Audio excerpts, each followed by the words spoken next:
Hi, welcome to this video. Now in this video, I'm going to go over question number 5 from exercise 14D. Okay, so why this question? Um, the main reason why I'm showing this to you guys is because I want to show you how to solve questions using your GDC when you're supposed to, when you're allowed to, so that you can save time. Okay, so focus on the GDC skill in this video, please. And of course, you should have your calculator with you, and let's get started. So for number 5, you can use your calculator. So, and you have part A, B, C, D here. For part A, show that f prime is equal to -3 sine of 2x. Now, that's not something we can do with a calculator. Okay, we will have to know um, we have to show our skills on finding derivatives and then carry out the derivatives step by step so that hopefully when I find the f prime, when I differentiate the whole expression here, when I differentiate my f of x, I will get that. Okay, so this is something that you will have to show on workings step by step. So I'm not gonna do that. I'm gonna skip that, and I'm gonna do part B. Okay, so for part B, it says function f has one relative minimum point on the interval 0 to pi. Find the coordinates of this point. So we are interested in finding the relative minimum point. So I don't really need to know what the expression of this is because the calculator can find the derivative for me. So what I'm going to do now is to type in the equation for my f of x. So cos 2x plus I'm going to put this in parentheses just to be safe. Cos x and the whole thing squared. All right, so this is my f of x. It might look a little bit differently, a little bit different from what you see in the textbook, but you guys know that they're the same. So this is my f of x. I can just go to my graph, but I'm not going to do that yet. I'm going to go to my window because they told us that my x has to be from 0 to pi. So I'm gonna go from 0 and then move that to pi. I don't know what's my y windows, y min and y max is gonna be, so I might have to come back and adjust that later. But for now, let's just take a look. So this is the graph of my f of x, yeah? And they're asking us to find the coordinates of the relative minimum. So seems like this is it, this point right there. That's my relative minimum. So I'm just gonna go to second trace, go to minimum, and move it to somewhere that's on the left. Left bound means a left wall. Right bound, a right wall. Guess value. Oops, sorry about that. A guess value is somewhere close to the minimum. That's enough.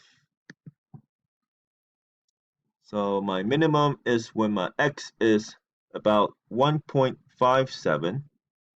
1.57. So let me put that down. This is my part B. Yeah. The relative minimum is at about 1.57, and I think the y coordinate is -1. Okay, so that's it. Okay, that's it. Nothing more. Just look at the graph, and that's it. Now for part C,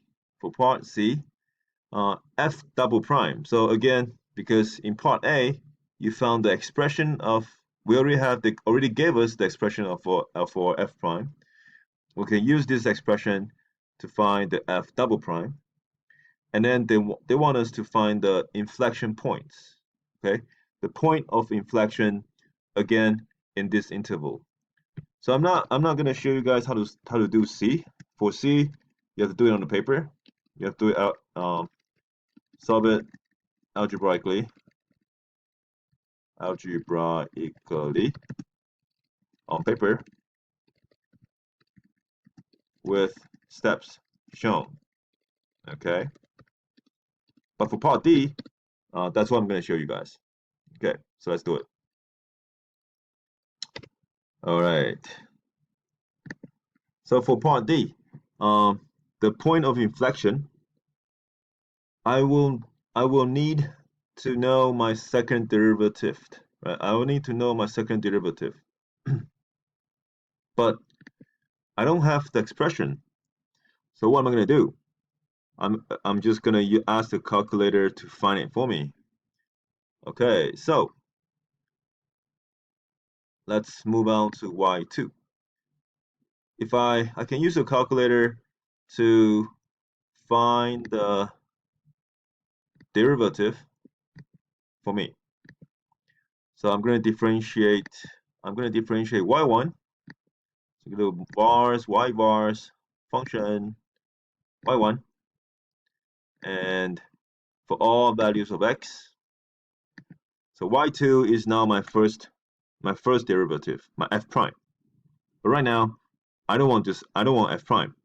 I want f double prime. Okay. So I'm going to do that again, but instead of differentiating y1, I'm going to differentiate y2. This will be y2. Okay. Now, keep this in mind, please. Even though your TID4 can find the derivative for you, they will not be able to give you the expression. They can only give you the graphs, not the equation, not the expression. So, which means for part C, for part C, they want you to find the second derivative. You will have to do it, solve it, find it using your knowledge of derivatives. Okay, the calculator is not gonna be able to help you out in part C, but for part D, they just want us to find the inflection points. So I don't really need to know what the expression is if I can see the graph of my f double prime. If I can see the graph of my second derivative, um, I don't really that's all I need. Right? That's all I need.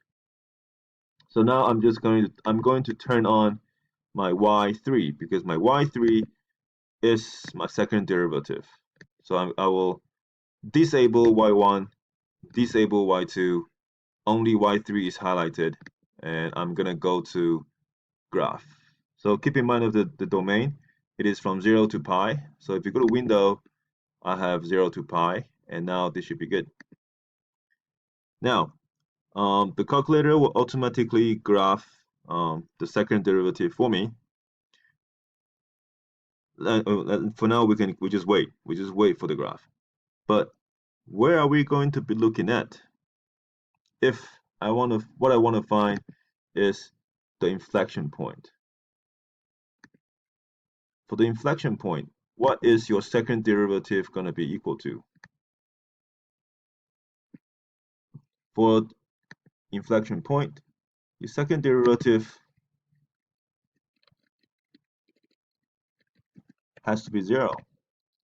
That is, so whatever x value that makes your second derivative expression equals to 0, that is your point of inflection, correct?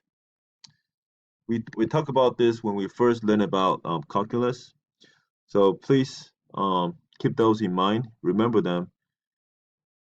So for now, if I look at my GDC, it is still running. It will take you some time, but it's pretty accurate.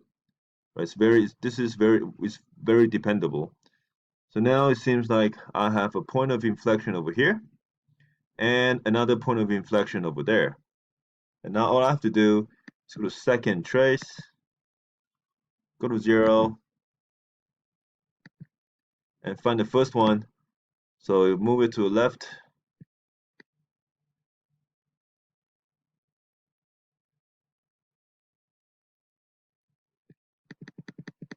Okay. and move this to the right.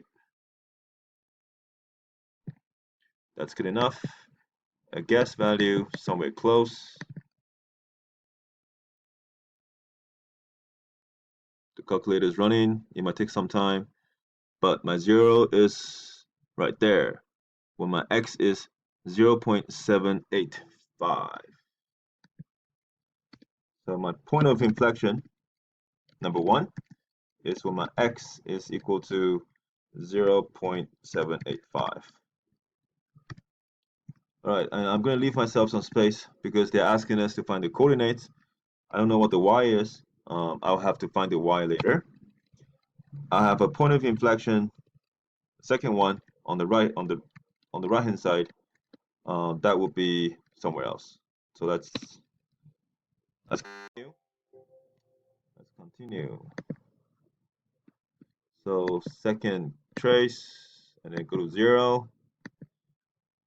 This will be between 2 and 3, right? Between 2, this is one of this tick. It represents 1, right? So this is 1, this is 2, this is 3. So left bound, so far all this time I have been moving my cursor. But instead of doing that now, I'm going to type it in. So my left bound, I'm just going to enter 2. My right bound, I'm going to enter 3. And my guess value, somewhere around 2.5. So this is another way of doing it. If you can see the scale, this might be faster. The calculator is running right now. Just give it a few minutes. There you go. So my second 0 is at x is equal to 2.36. Let's go with 3 dp. 2.356. 2.356. So now we just find the we just have to find the y coordinate. And how do I find the y coordinate? Easy. With a calculator, it's so much easier. So now if I go to y equals, what I have to do now is to substitute this x value, this 0.785, into my expression. Cos 2x plus cosine square x, substitute the x values in there, and I'm done. So I'm going to do that. So I'm going to quit. I will have cos 2x 2 times, now my x is 0.785, plus, now this is a bit tricky, be careful with your exponents, 0.785, and then the whole thing squared. Hit enter. So when my x is 0.785, my y is 0.501. This is about 0.501. Okay, and when my x is 2.356, so I'm just gonna repeat the process. Oh, sorry about that. Repeat the process. Change the values to 2.356, 2.356. Oh, I will have to retype the whole thing again. 2.356.